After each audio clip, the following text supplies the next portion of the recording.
नमस्कार, मैं हूं इकबाल परवेज और आप देख रहे हैं इंडिया न्यूज़ डेस्क। साथियों, भारतीय जनता पार्टी के नेताओं ने अब उनके खिलाफ मोर्चेबंदी शुरू कर दी है। भारतीय जनता पार्टी के नेता ही बीजेपी को हराने की जुगत में लग गए हैं। उन्होंने यहां तक चुनौती दे दी है, कह दिया है, धमकी दे दी है कि भारतीय जनता पार्टी की जमानत जब्त होगी। जी हाँ, मैं बात कर रहा हूँ एस के शर्मा की, जिनको मथुरा से टिकट मिलना था। वो आस लगाए बैठे थे, लेकिन उन्हें टिकट नहीं मिला और जब टिकट नहीं मिला तो उन्होंने बीजेपी के लिए सीधे सीधे धमकी दे दी है कि अब उनकी जमानत जब्त होगी।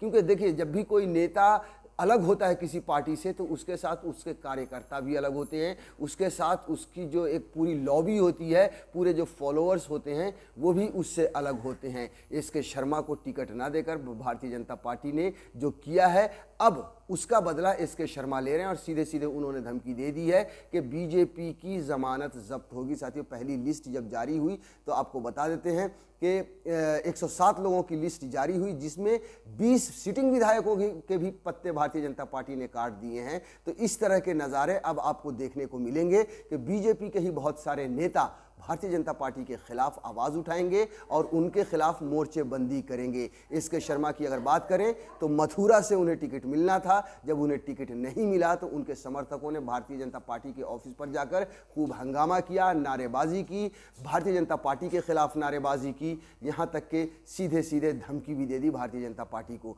अब भारतीय जनता पार्टी के लिए बहुत ही बड़ी चुनौती हो गई है, योगी आदित्यनाथ के लिए, नरेंद्र मोदी के लिए या अमित शाह के लिए। क्योंकि देखिए, भारतीय बीजेपी के खिलाफ तो उत्तर प्रदेश में पूरी तरह से हवा बह चुकी है। किसान उनके खिलाफ हैं, बेरोजगार युवा उनके खिलाफ हैं, यहाँ तक कि जो बहुत सारे कट्टर अंधभक्त और आरएसएस के लोग हुआ करते थे, बीजेपी के लोग होते थे, जो युवा होते थे, जिन्हें बीजेपी ने दंगाई बनाया, अब वो भी होश में आ चुके हैं और उन्हें भी लगने लगा है कि बीजेपी ने उनके साथ छल किया है, उन्हें दंगाई बनाया है। क्योंकि उन्हें भी रोजगार चाहिए, रोजी रोटी चाहिए, कपड़े चाहिए। अब वो भी बीजेपी का साथ छोड़ते हुए नजर आ रहे हैं। देखिए, दलित और ओबीसी ने भी बीजेपी का साथ छोड़ दिया है, क्योंकि हम सब ने देखा कि पिछले 2-3 दिनों में, 4 दिनों में किस तरह से दलितों और ओबीसी के जो लीडर्स थे उन्होंने बीजेपी को छोड़कर समाजवादी पार्टी का दामन थाम लिया है। लेकिन अब इतना सब कुछ खिलाफ होने के बाद अब जब उनके ही अपने नेता उनके खिलाफ खड़े हो जाएंगे, मोर्चेबंदी शुरू कर देंगे, तो जाहिर सी बात है कि बीजेपी का सूपड़ा साफ होगा। उनकी जमानतें कई जगह जब्त होती हुई दिखाई देंगी। अब हम आपको थोड़ा सा खबर आपको विस्तार से बता देते हैं। साथियों, देखिए, लिखा है कि टिकट ना मिलने पर भाजपा नेता ने कहा पार्टी की जमानत जब्त होगी। समर्थकों ने किया कार्यालय के बाहर हंगामा। मथुरा जिले की मांड विधानसभा क्षेत्र से भाजपा नेता एस के शर्मा को पार्टी हाईकमान द्वारा टिकट न दिए जाने के विरोध में शनिवार को समर्थकों ने हंगामा किया। उन्होंने कहा कि भाजपा ने अच्छा नहीं किया है और नारेबाजी करके विरोध जताया। उधर शर्मा ने कहा कि चुनाव में अब पार्टी की जमानत जब्त होगी। उन्होंने आरोप लगाया कि मेरे साथ धोखा किया गया। एस के शर्मा के समर्थकों ने रविवार को भी भाजपा कार्यालय पर नारेबाजी करते हुए हंगामा किया। एस के शर्मा ने बताया कि पिछली बार मांड विधानसभा क्षेत्र से भाजपा ने टिकट दिया था।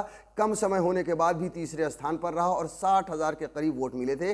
भाजपा अब इन तक इतने वोट कभी नहीं हासिल कर पाई थी। पार्टी हाईकमान ने आश्वासन दिया था कि आपको एमएलसी बनाया जाएगा, लेकिन वो भी पार्टी ने वादा पूरा नहीं किया। तो इनका ये आरोप है कि भारतीय जनता पार्टी ने जो इनको जो वादा किया था कि आपको एमएलसी बना देंगे, वो भी वादा पूरा नहीं किया। साथियों, भारतीय जनता पार्टी तो जान ही जाती है अपनी वादा खिलाफी के लिए, अपने वादे को तोड़ने के लिए, लोगों को जुमला देने के लिए। और जब ये पूरे देश को ही जुमला दे रहे हैं तो फिर जाहिर सी बात है ये भी इसी देश के हिस्सा हैं। एस के शर्मा, इनको भी भारतीय जनता पार्टी से जुमला मिल गया और जब इस बार जब टिकट नहीं मिली है तब ये बौखलाए और ये भारतीय जनता पार्टी के खिलाफ खड़े हो गए। अभी पहली लिस्ट आई है, आगे और भी लिस्ट आएंगी। बहुत सारे लोगों को जिनको उन्होंने वादा किया है उनको टिकट नहीं मिलेगा। बहुत सारे ऐसे सिटिंग एमएलए हैं जिनको टिकट नहीं मिलेगा, वो भी भारतीय जनता पार्टी के खिलाफ ही खड़े होंगे। क्योंकि हमने बंगाल में भी देखा था, जब भारतीय जनता पार्टी के नेताओं को टिकट नहीं मिल रही थी, दूसरे दलों को जिनको तोड़ कर लाया था बीजेपी ने, उनको टिकट दे रहे थे, तो इनके नेता इन्हीं के ऑफिस में, बीजेपी के ही ऑफिस में घुसकर तोड़ फोड़ कर रहे थे। बंगाल में हम रिजल्ट देख चुके हैं। भारतीय जनता पार्टी का सूपड़ा साफ हो गया है। अब जो हालात उत्तर प्रदेश में बने हैं, लग रहा है साफ हो चुका है कि बीजेपी का सूपड़ा उत्तर प्रदेश में साफ होगा।